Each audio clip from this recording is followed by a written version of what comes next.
Estimados televidentes, tengan ustedes muy buenas noches y bienvenidos a esta nueva sesión del programa televisivo Economía y Sociedad a cargo del Centro de Estudios Superiores Universitarios, CESU. En esta oportunidad me es grato contar con la participación, la presencia del magíster Lorgio Orellana Ayllón. Él es docente investigador del Instituto de Estudios Sociales y Económicos IESE, de la Facultad de Ciencias Económicas de la Universidad Mayor de San Simón. Lorgio, realmente un placer volver a vernos después de una pausa y bienvenido al programa. Gracias. Gracias, Silvano. El gusto es mío de poder compartir contigo y con toda tu teleaudiencia. Lorgio, acabas de publicar un libro cuyo título no deja de llamar la atención mucho y dice: La caída de Evo Morales, la reacción mestiza y el ascenso de la gente bien al poder. ¿De cómo surgió la idea de escribir este libro? Como tú sabes, yo trabajo ya hace bastante tiempo conflicto de clases etnias en el Instituto de Estudios Sociales y Económicos. Producto de ese trabajo de investigación es que salió Resurgimiento y Caída de la Gente Decente, que presenté en este espacio también hace algunos años. También ya está, digamos, prácticamente 90% otra publicación que se llama La lucha de clases en la configuración de la etnicidad, la nacionalidad y la masculinidad entre los aymaras del Altiplano Norte de La Paz, que tiene un arco temporal similar al de la gente decente, entre los años 40 y el año 2003. Y bueno, ahora recientemente me estaba encarando concretamente ver la dinámica del conflicto propiamente ya de octubre del 2003, o sea, es decir, la interacción conflictiva. Es en ese trabajo de investigación que me pescó justamente el conflicto, como a muchos de nosotros, el conflicto del año pasado, ¿no? De octubre-noviembre del año pasado, ¿no? Y bueno, ya durante el periodo de la cuarentena, que a muchos de nosotros nos alejó de nuestros gabinetes de investigación, yo aproveché el periodo de la cuarentena justamente para ver si mis hipótesis, o sea, es decir, que ya había, digamos, ido aplicando a otros contextos y a otras situaciones, podrían ser útiles para iluminar los acontecimientos de octubre y de noviembre del año pasado, ¿no? Entonces, bueno, o sea, tenía ya la teoría, tenía la reflexión, y lo que hice es dotarme de material hemerográfico, investigar por las redes, ¿no? Mis propias observaciones, ¿no? Aquí en Cochabamba del conflicto el año pasado, y bueno, es de eso que, bueno, afortunadamente la cuarentena resultó fructífera y salió este trabajo, ¿no?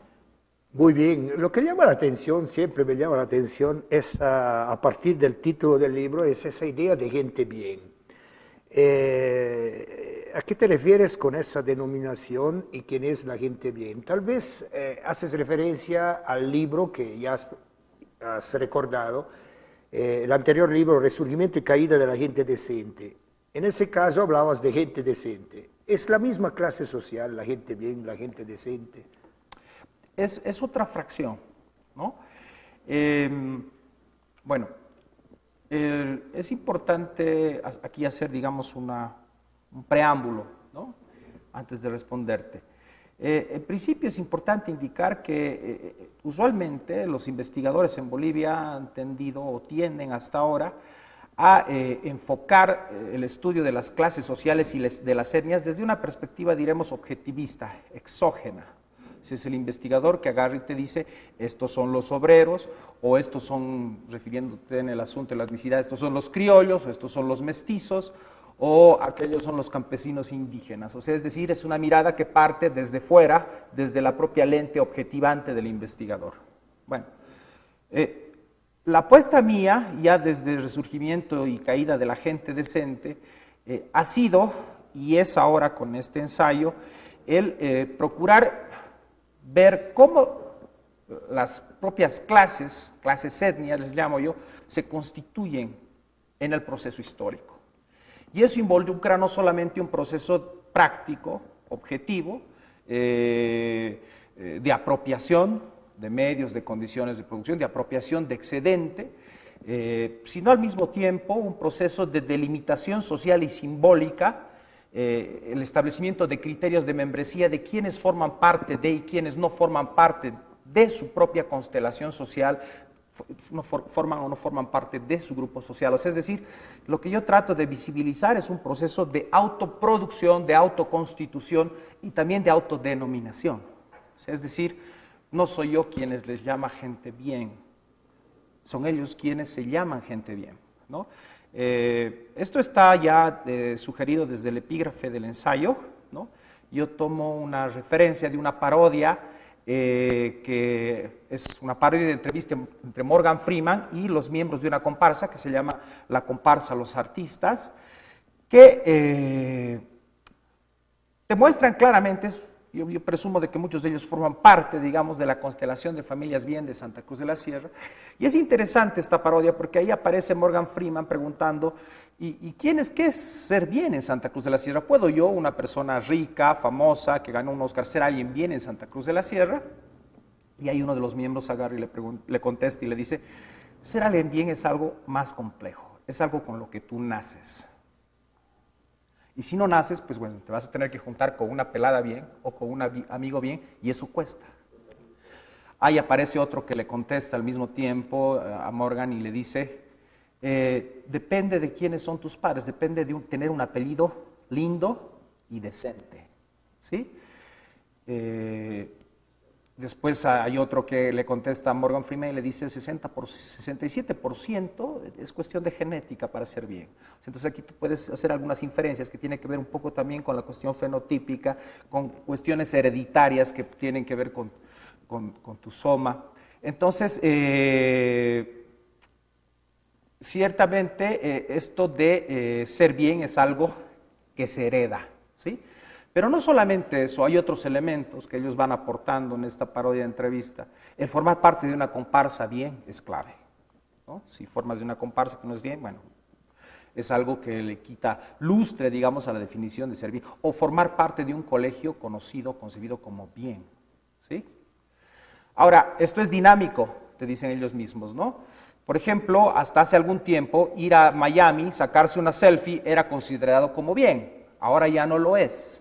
Esto es dinámico, Morgan, le dice, ¿no? En las respuestas. Es una parodia, es como una burla, pero te da muchos elementos que te permiten ver, digamos, la verdad relativa que existe también en torno a esta representación social de ser bien, y te van delimitando las fronteras sociales y simbólicas de lo que es ser bien. Y aquí hay una última acotación que es muy importante, ya casi al final de las respuestas que le van dando a Morgan Freeman hay uno que le dice, ser bien. O sea, tú, Morgan, que sabes de etimología, tienes que saber que la palabra bienes, el tener bienes, o sea, propiedades, es de ser bien. O sea, es decir, la cuestión acá de ser propietario, un gran propietario en este caso, es un aspecto central también de ser bien.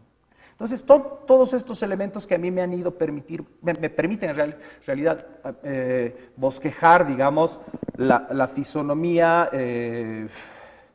social y simbólica de la gente bien como una clase etnia dominante, ¿no? En el caso de Santa Cruz de la Sierra. Y entonces surge esa categoría que has un poco mencionado de clase etnia, ¿no? Sí. Y que estaría explicando también, entre otros factores, estaría explicando también las confrontaciones y el conflicto de aquella etapa que significó las últimas votaciones nacionales y finalmente la renuncia de Evo Morales. Sí. Bueno, hay una hipótesis fuerte en el trabajo que indica que la lucha de clases es el motor de la etnicidad en Bolivia. Es decir, en torno a estas cuestiones, ¿quién es bien o quién no es bien? ¿Quién es mestizo o quién no es mestizo? ¿Quién es cholo o quién no es cholo? ¿Quién es indio o no es indio en Bolivia? ¿O es indígena o no es indígena? ¿O es aymara? Es el resultado de una lucha, de una pugna y de una disputa por la enunciación legítima de uno en el mundo, ¿no? De cómo uno se posiciona y busca ser reconocido de la manera en que aspira a serlo, ¿no? O sea, entonces, desde esta perspectiva, por ejemplo, el hecho de ser bien tiene mucho que ver ciertamente, no solo con la cuestión de formar parte de una familia tradicional de Santa Cruz, ser un un verdadero cruceño, como dicen, no un colla inmigrante o un recién llegado, sino formar parte de las familias tradicionales de Santa Cruz, un apellido lindo y decente, sino que también tiene que ver con tu patrimonio, con tu propiedad, ¿no? Con tu condición de clase, en este caso, ¿no? Entonces, es importante aquí, y es una hipótesis del trabajo, es decir, que visibilizar que esta burguesía blanca, o blanco-mestiza en algunos casos, ocupa una centralidad dentro de una constelación étnica, que es una constelación blanca y blanco-mestiza de la gente bien. Entonces, aquí tu condición de clase te posiciona en un lugar central dentro de esta constelación étnica que es el de la gente bien, ¿no? Utilizamos una reflexión similar en el caso del mestizaje, o sea, es decir, el MNR desde el 52 citó a la pequeña burguesía mestiza, en este caso a la llamada clase media, en una posición central dentro de lo que ellos llamaron la construcción del Estado Nacional.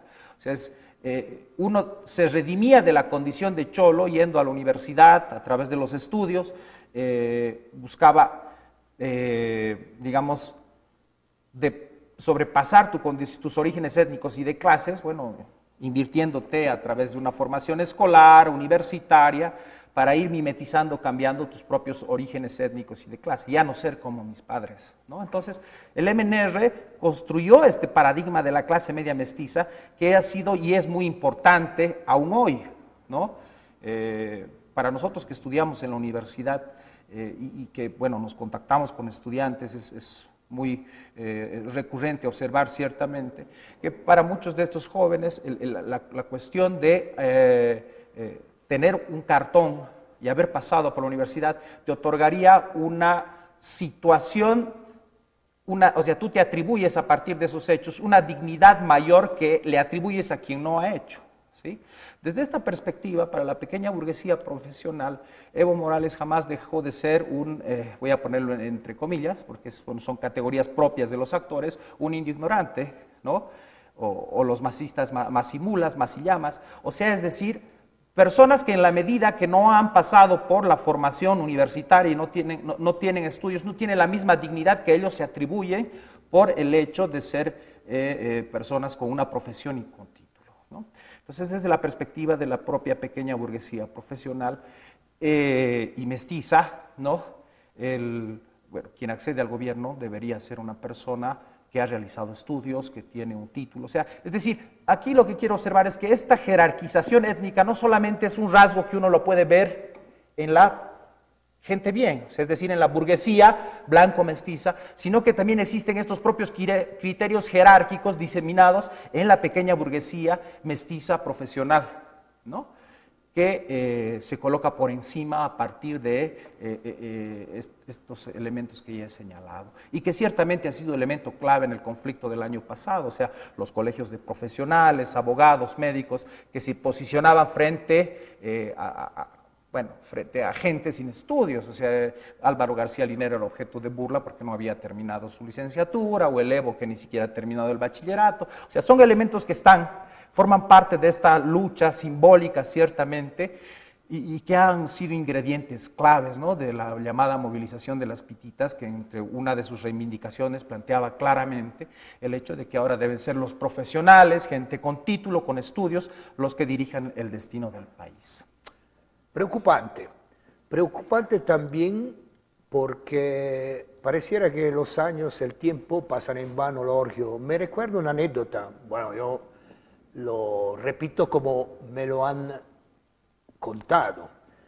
Ese problema, ese conflicto personal que tuvo Simone Patiño, en cierto momento uno de los hombres más ricos en todo el planeta, que no le habían permitido entrar en el club social en Cochabamba. No sé si es real, no sé, pero es un cuento o es algo que me han transmitido y que a mí siempre un poco decía, pero no pasa nada, ¿no? Pero sin embargo, mira, las cosas vuelven a refluir, casi 100 años después tenemos todavía los mismos conflictos a ese nivel. Pero, ¿cómo logramos comprender esa combinación de, por un lado, de clase y por otro lado, de etnia en la actual coyuntura?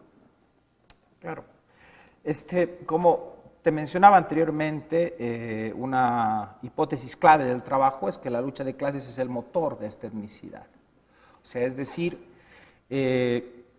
la apuesta de quién es o quién no es mestizo, aquí las fronteras, por decirte, entre lo mestizo y lo cholo es una disputa clave que uno la puede situar claramente en este proyecto mestizo de esta pequeña burguesía, por ejemplo, del MNR, que va a pugnar por posicionarse como dirigente de lo que ellos llamaron la Revolución Nacional del 52.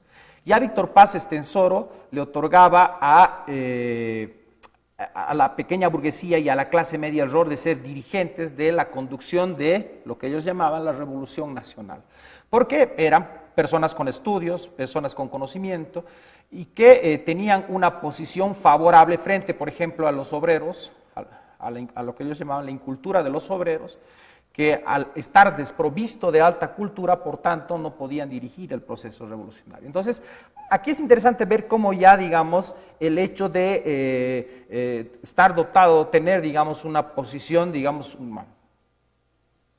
acceso a la alta cultura, a un título profesional, etcétera, te establece estas relaciones asimétricas entre los individuos. Entonces, claro, para sectores del cholaje subalterno, hay un texto importante aquí, que es de Jesús Lara, Yanacuna, donde hay un personaje que es el Botado Cantito, que era hijo de cholos, por ejemplo, y una de sus apuestas de él, este personaje de Yanacuna, va a ser justamente el tratar de redimirse de la condición de cholos, es decir, no ser reconocido como cholo entrando a estudiar una carrera de derecho, ¿sí? Adquirir el título, ¿no? O sea, para él el hecho de provenir de padres que tenía un padre con sombrero, con chaleco, vestido como cholo, una señora de pollera, era un estigma que buscaba de alguna manera mimetizar y modificar a través de este paso por una educación universitaria. Entonces, bueno, respondiendo a tu pregunta, o sea, lo que quiero indicar es que en torno a estas luchas y estas disputas, finalmente, por tu propia condición social, es decir, entrar a la universidad o adquirir una condición de propietario o cambiar tu propia fachada personal, la forma en la cual te vistes, son elementos que van y apuestas también que los propios individuos y integrantes de las clases sociales van introduciendo como elementos a partir de los cuales ellos buscan modificar sus propios orígenes étnicos y sus propios orígenes de clase, ¿sí? A modo de anécdota, yo recuerdo muy bien, una vez estaba pasando por aquí, por la Jordán, y sale un señor muy bien trajeado, con su portafolio de un banco, ¿no? Y había otro señor que está en un autito viejito, está manejando, y bueno, para mala suerte del taxista, frena de golpe, a una distancia no era muy cercana, pero el ejecutivo del banco lo mira y le dice, cholo de mierda, ¿qué te pasa? ¿No? Tú los veías fenotípicamente y bueno, podrías decir, bueno, forman parte de o sea, ambos con el rostro cobrizo, podrías decir, ambos son mestizos, entre comillas, visto desde fuera. Pero claramente el cholo de mierda venía desde quien se posicionaba en la posición del banquero, del ejecutivo trajeado que está hablando frente al tachero. ¿Sí? O sea, es decir, aquí es importante ver cómo tu propia condición de clase ya ha tenido una incidencia en tu propia identidad étnica, ¿sí? Y estos elementos que uno los ve en la vida cotidiana, en el diario vivir, efectivamente se terminan configurando a través de procesos de agregación en colectivos más amplios, movilizaciones sociales como las que hemos visto el año pasado, donde se ve claramente una reivindicación de esta Bolivia mestiza, pero también de estos sectores de profesionales, de gente con título, de letrados, que por el hecho de efectivamente tener acceso a esos elementos se otorga una dignidad mayor que la que le otorgan a un campesino de hojotas y sin estudios, ¿no? Otra anécdota. Allá por los años 1992, 500 años después del supuesto descubrimiento de América, que América ya estaba descubierta por los nativos por si acaso, pero una anécdota, Filemón Escobar me habla, nos encontramos, dialogamos y me dice, estamos en contacto con Víctor Hugo Cárdenas porque hemos descubierto algo. Cuando nosotros hablábamos de lucha de clase, oye, me decía, ¿no? Él decía, oye, la clase obrera, empobrecida, etcétera, etcétera, oye, había sido el quechua, el aymara, los indígenas, y estamos hablando con Víctor Hugo Carlos. Bueno, es una anécdota. Víctor Hugo Carlos después apareció como vicepresidente del señor Gonzalo Sánchez de Lozada, señor para identificar a la decencia.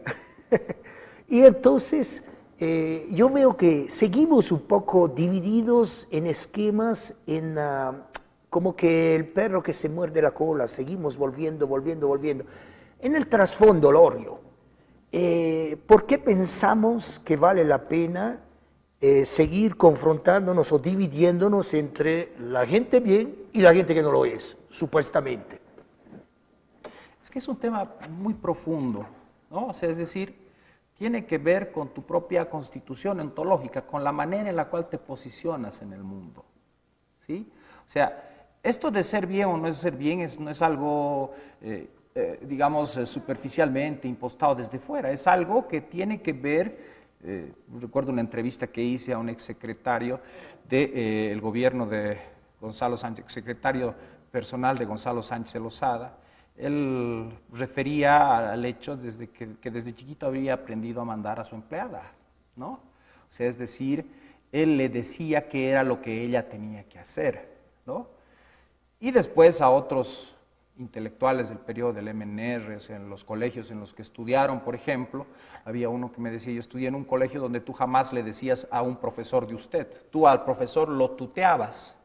O sea, ya tú estableces ahí una relación de cómo vas constituyendo a lo largo de tu propia trayectoria social, desde que eres muy chiquito, tu posición en el mundo, ¿sí? Cómo las propias clases dominantes vas construyendo una posición de mando y dirección a lo largo de una trayectoria social.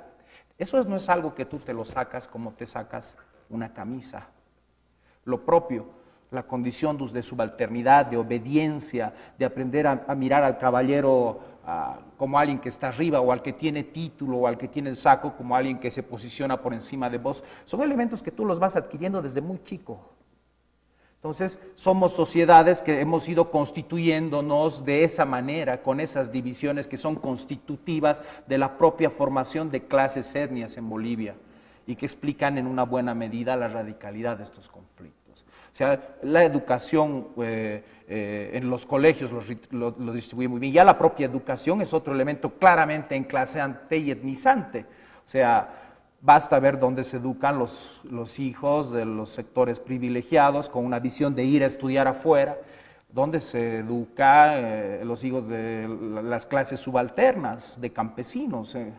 El problema que hemos tenido recientemente en torno a la clausura del año escolar te muestra claramente cómo, efectivamente, en Bolivia se van formando ciudadanías multiescalonadas por la clase y por la etnia, ¿no? Y que establece divisiones radicales que son en una buena medida las que después se traducen en los conflictos, ¿no?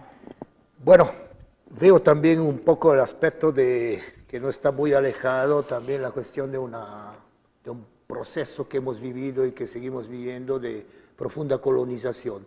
Pero vayamos a la última pregunta porque el tiempo corre. Con este escenario que nos presentas, ¿será que las elecciones puedan resolver este conflicto que sigue vigente entre etnia y clase y etnia?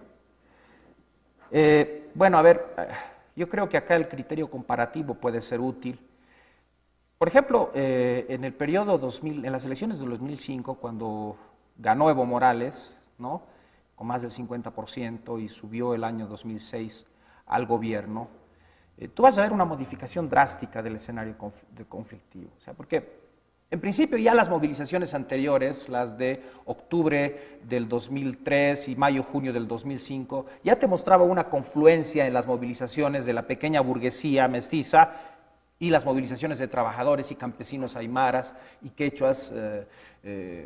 Esas movilizaciones actuaron de modo cohesionado pidiendo la renuncia de Gonzalo Sánchez Lozada. Por ejemplo, en octubre del 2003, las movilizaciones de Ana María Romero de Campero, de la clase media paceña, se unen al Alto para pedir la renuncia de Gonzalo Sáenz de Lozada. Y después ya en el proceso electoral, tú vas a ver que el MAS no va a ser solamente una apuesta de las clases etnias subalternas en Bolivia, sino también esta pequeña burguesía mestiza va a apoyar el proceso del MAS. O sea, es decir, y en esa medida es importante ver que el ascenso del MAS al gobierno va a suponer una estabilización del conflicto de clases etnias, ¿no? El escenario ahora es totalmente diferente. El año pasado tú has visto a estudiantes y campesinos agarrándose a patadas en las calles y sus propias apuestas políticas están claramente fragmentadas. Gane más esta pequeña burguesía que es hoy fuertemente antimasista, está viendo sus opciones en torno a Camacho o en torno a Carlos Mesa.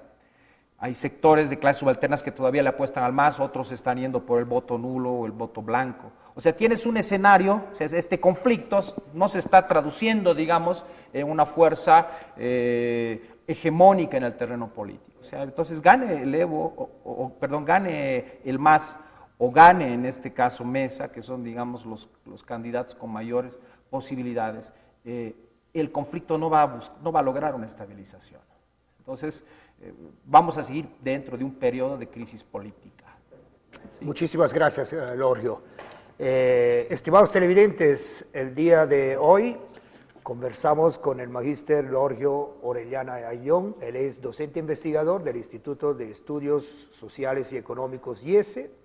Tocamos un aspecto que gira alrededor del último libro que él ha publicado, La caída de Evo Morales, la reacción mestiza y el ascenso de la gente bien al poder. Esperamos que el tema de esta emisión, de esta sesión del programa televisivo Economía y Sociedad haya sido de su agrado. Hay mucho por reflexionar, sigamos pensando y actuando. Y por otro lado, sigan cuidándose y cuiden a los demás. Muy buenas noches.